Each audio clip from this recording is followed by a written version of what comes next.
lagi apa bikinnya itu apa ni anggaran APBD tahun 2005 dengan catatan ketua DPR pada masa itu Bupati Nasruddin, ketua DPR Ramli orang putih tu, yang ketiga bagian usaha 1 Bantah Putih Jam. Nah, kami sudah itu anggaran yang dikeluarkan oleh DPR Musyawarah DPR Aceh Barat 6,000 per meter. Tetapi dibayar sampai kepada kami cuma 700 per meter. Sudah itu sebelum kami menerima uang. Saat pertama kali kami pergi kepada Ketua Dewan Perwakilan Rakyat si Pak Ramli. Pak, kamu ini mana kamu tim pulangnya terima Rp7 panitia kampus.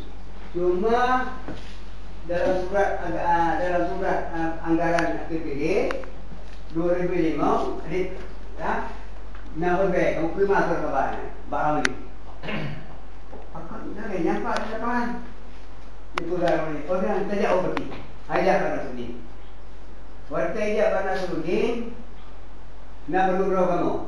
Beliau ni ye, tengok turunan kelompok 8. Kelompok lagi yang bertak kelompok yang dah.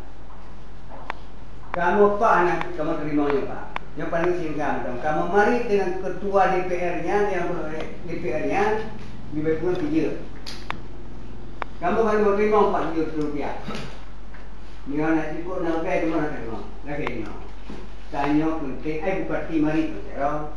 Gue pegawai terima ni deh. Tengok mau lagi. Lah, di belakang pada itu. Ni apa? Sudah. Dah. Lagi ya.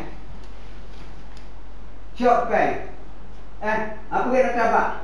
Mau pernah pegang kamu? Kepun dah. Melon hana yang Pak Ramli, yang Pak Bantah Putih.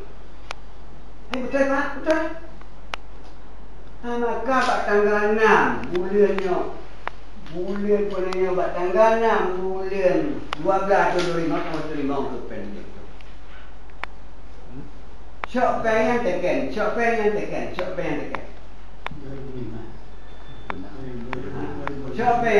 Sorry. Syok pen. Tekan. Foto boleh, terus peluang. Ya, tahu yang mana? Yang tahu, kan? Ada yang pre habis dilantik de beliau de penggarap tanah. Terus jadi kampus